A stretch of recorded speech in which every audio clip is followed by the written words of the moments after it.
আর মমতা ব্যানার্জি কতদিন ধর্ণা দেবে না? একটার পর একটা ইস্যু আসতে ধর্ণা চলতেই থাকবে, কারণ ধর্ণা ছাড়া কিছু করতে পারেন না। আমি বলছি একটা ভালো চান্স আছে, আমেরিকার বিরুদ্ধে ধর্ণা দিন এম্বাসির সামনে গিয়ে।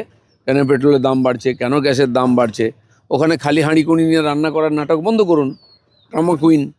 তো চলে যান আমেরিকার সামনে ধর্ণা দিন, মাস দেড়েক চলবে ইলেকশন অবধি, কারণ যুদ্ধ বন্ধ হবে না এখন। কমিশন জ্ঞানেশ কুমার রাজ্যে আসতেই বিভিন্ন গন্ডগোল, গো ব্যাক স্লোগান, কালো পতাকা, সিপিএম তৃণমূল একযোগে করছে। আবার অপরদিকে দেখা যাচ্ছে রাহুল গান্ধী বলছে যে বিজেপি আর সিপিএম এর আঁতাত আছে। দেখুন, পশ্চিমবাংলার যে সরকার, মমতা ব্যানার্জি শেষ দিকে চলে এসছেন, এটা বোঝা যাচ্ছে। রাষ্ট্রপতিকে অপমান করা, নির্বাচন কমিশনকে অপমান করা, প্রধানমন্ত্রী থেকে আরম্ভ করে অপমান করা, এই যে চূড়ান্ত পর্যায়ে, এটা এক প্রকার মস্তিষ্ক বিকৃতি। ভোটের আগে যদি এই অবস্থা হয়, তো ভোট ঘোষণা হলে কী হবে, তারপরে ভোটের পরে কী হবে? এই ধরনের রাজনীতি সিপিএমও করেছিল, টিএমসিও করছে। লোকে সাজা দিয়েছে সিপিএমকে, আজকে কোথাও খুঁজে পাওয়া যায় না চন্দন লাগাবার জন্য। আর মমতা ব্যানার্জিও সেই দিকেই যাচ্ছেন। সরকার শুধু নয়, ভারতবর্ষের যা যা সাংবিধানিক ব্যবস্থা আছে সব কিছুর বিরোধিতা করা, এটা কোনো পার্টি করে টিকে থাকতে পারবে আমার মনে হয় না। পশ্চিমবাংলার মানুষ ইংরেজকে তাড়িয়েছে, কংগ্রেস সিপিএমকে কবর দিয়ে দিয়েছে, টিএমসি কোন ছাড়। বলছি 2021 নির্বাচনের আগে অভিষেক বলেছিল খেলা হবে, আর 2026 নির্বাচনে আগে অভিষেক বন্দ্যোপাধ্যায় বলছে খেলা শেষ। এবার খেলা তো শেষ হয়ে তাহলে কী হবে এবারে? খেলা তো নির্বাচন কমিশন শুরু করে দিয়েছে, সেই খেলাই সামলাতে পারছে না, এখনও গোল খাচ্ছে। আগে তো ওটা শেষ হোক, সেই গোলটা, তারপরে হ্যাঁ আমরা খেলবো পরে। বলছি আজ তো ফুল বেঞ্চের সঙ্গে বৈঠক হবে। বৈঠক চলতেই থাকবে, আমরাও চাই শেষ হোক, ভোট শুরু হোক। আর মমতা ব্যানার্জি কতদিন ধর্ণা দেবে না? একটার পর একটা ইস্যু আসতে ধর্ণা চলতেই থাকবে, কারণ ধর্ণা ছাড়া কিছু করতে পারেন না। আমি বলছি একটা ভালো চান্স আছে, আমেরিকার বিরুদ্ধে ধর্ণা দিন এম্বাসির সামনে গিয়ে।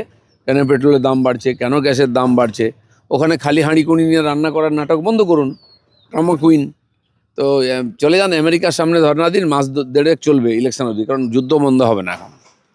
বলছি জ্ঞানেশ কুমারের সঙ্গে দেখা করতে তো আজকে যাবে চন্দ্রিমা ববি এবং নতুন নবনিযুক্ত রাজ্যসভার সাংসদ।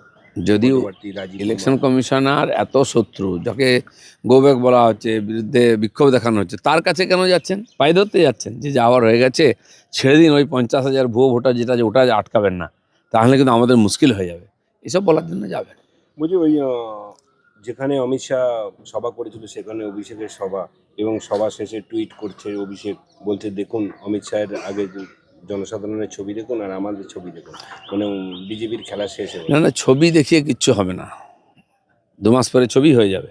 সেই জন্য এই ছবির লড়াই ছাড়ুন, এসব আজকাল অনেক কিছু করা যায়, অনেকেই করে নিজের ইমেজ তৈরি করার জন্য। ছবি টবি দিয়ে কিছু হয় না, আসল তো লড়াই মাঠেই হবে। পাবলিক দেখছে আপনারা কি করছেন।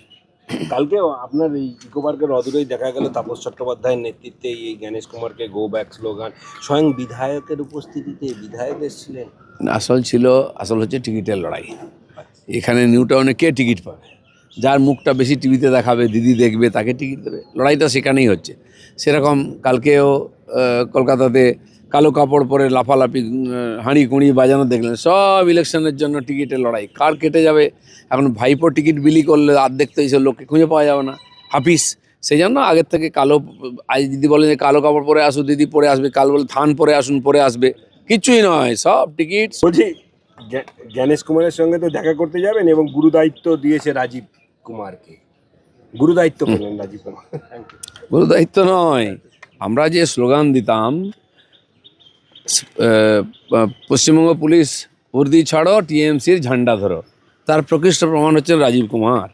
যেই উর্দি ছেড়েছেন তারপর থেকে টিএমসিতে নাম লিখিয়ে আজকে রাজ্যসভায় যাচ্ছেন। তো সেই জন্য এখন এরা হচ্ছে গৃহপালিত, যা বলবেন তা করবে। বলছি আজ লোকসভায় স্পিকারের বিরুদ্ধে অনাস্থা প্রস্তাব পেশ, সাংসদের উপস্থিতিতে হুইপ জারি, দুপক্ষই পদচ্যুত চিঠিতে সই না করলে অনাস্থার পক্ষেই ভোট দেবে তৃণমূল। যা হবে তো সে তো ওখানে বিধানসভা হোক আর লোকসভা হোক, তার ভিতরে ম্যানেজ হবে, চলবে। এসব বাইরে আওয়াজ দিয়ে কোনো লাভ নেই। আমার একটা জিনিস খুব মজা লাগলো, টিএমসির এই ড্রামাটা, যারা 4 বছর ধরে আনন্দ বোসের বিরুদ্ধে চিৎকার চেঁচামেচি গালাগালি যা নয় তা মুখে বললো, যেই ওনাকে সরানো হলো, এমন মরাকান না যেন কতদিনের প্রেম ছিল ভেঙে গেল। আমার মনে পড়ে আমাদের জঙ্গলমহলের দিকে জল টল খায় যারা, স্বামীজি একটু বেওড়া হয় না, রোজ ঝগড়া করে বাড়ি আসবে, মারপিট হবে, আর বউ পাড়া মাথায় করে চিৎকার করবে, এর সঙ্গে থাকবো না, চলে যাব। যেই স্বামী মরে যাবে আবার পাড়া মাথায় করবে, আহা গো তুমি চলে গেলে গো, মরে গেলাম, কি হবে গো, আমাকে কে দেখবে গো। টিএমসি ঠিক তাই, মনে হচ্ছে স্বামী মরে গেল। একদিন সেই স্বামীর সঙ্গে ঝগড়া করে পাড়া মাথায় করতো, এখন স্বামী মরে যেতে আবার পাড়া মাথায় করছে। এই ধরনের রাজনীতি এটা মমতা ব্যানার্জিই পারে। আর মমতা ব্যানার্জি কতদিন ধর্ণা দেবে না? একটার পর একটা ইস্যু আসতে ধর্ণা চলতেই থাকবে, কারণ ধর্ণা ছাড়া কিছু করতে পারেন না। আমি বলছি একটা ভালো চান্স আছে, আমেরিকার বিরুদ্ধে ধর্ণা দিন এম্বাসির সামনে গিয়ে, কেন পেট্রোলের দাম বাড়ছে, কেন গ্যাসের দাম বাড়ছে। ওখানে খালি হাঁড়ি কুড়ি নিয়ে রান্না করার নাটক বন্ধ করুন, ড্রামা কুইন। তো চলে যান আমেরিকার সামনে ধর্ণা দিন, মাস দেড়েক চলবে ইলেকশন অবধি, কারণ যুদ্ধ বন্ধ হবে না এখন। কমিশন জ্ঞানেশ কুমার রাজ্যে আসতেই বিভিন্ন গন্ডগোল, গো ব্যাক স্লোগান, কালো পতাকা, সিপিএম তৃণমূল একযোগে করছে। আবার অপরদিকে দেখা যাচ্ছে রাহুল গান্ধী বলছে যে বিজেপি আর সিপিএম এর আতাত আছে। দেখুন, পশ্চিমবাংলার যে সরকার, মমতা ব্যানার্জি শেষ দিকে চলে এসেছেন, এটা বোঝা যাচ্ছে। রাষ্ট্রপতিকে অপমান করা, নির্বাচন কমিশনকে অপমান করা, প্রধানমন্ত্রী থেকে আরম্ভ করে অপমান করা, এই যে চূড়ান্ত পর্যায়ে, এটা তো এক প্রকার মস্তিষ্ক বিকৃতি। ভোটের আগে যদি এই অবস্থা হয়, তো ভোট ঘোষণা হলে কী হবে, তারপরে ভোটের পরে কী হবে। এই ধরনের রাজনীতি সিপিএমও করেছিল, টিএমসিও করছে। লোকে সাজা দিয়েছে সিপিএমকে, আজকে কোথাও খুঁজে পাওয়া যায় না চন্দন লাগাবার জন্য। আর মমতা ব্যানার্জিও সেই দিকেই যাচ্ছেন। সরকার শুধু নয়, ভারতবর্ষের যা যা সাংবিধানিক ব্যবস্থা আছে সব কিছুর বিরোধিতা করা, এটা কোনো পার্টি করে টিকে থাকতে পারবে আমার মনে হয় না। পশ্চিমবাংলার মানুষ ইংরেজকে তাড়িয়েছে, কংগ্রেস সিপিএমকে কবর দিয়ে দিয়েছে, টিএমসি কোন ছাড়। বলছি 2021-এর নির্বাচনের আগে অভিষেক বলেছিল খেলা হবে, আর 2026-এর নির্বাচনে আগে অভিষেক বন্দ্যোপাধ্যায় বলছে খেলা শেষ। এবার খেলা তো শেষ হয়ে তাহলে কী হবে এবারে? খেলা তো নির্বাচন কমিশন শুরু করে দিয়েছে, সেই খেলাই সামলাতে পারছে না, এখনও গোল খাচ্ছে। আগে তো ওটা শেষ হোক, সেই গোলটা, তারপরে না হয় আমরা খেলবো পরে। বলছি আজকে তো ফুল বেঞ্চের সঙ্গে বৈঠক হবে। বৈঠক চলতেই থাকবে, আমরাও চাই শেষ হোক, ভোট শুরু হোক। আর মমতা ব্যানার্জি কতদিন ধর্ণা দেবে না? একটার পর একটা ইস্যু আসতে ধর্ণা চলতেই থাকবে, কারণ ধর্ণা ছাড়া কিছু করতে পারেন না। আমি বলছি একটা ভালো চান্স আছে, আমেরিকার বিরুদ্ধে ধর্ণা দিন এম্বাসির সামনে গিয়ে, কেন পেট্রোলের দাম বাড়ছে, কেন গ্যাসের দাম বাড়ছে। ওখানে খালি হাঁড়ি কুড়ি নিয়ে রান্না করার নাটক বন্ধ করুন, ড্রামা কুইন। তো চলে যান আমেরিকার সামনে ধর্ণা দিন, মাস দেড়েক চলবে ইলেকশন অবধি, কারণ যুদ্ধ বন্ধ হবে না এখন।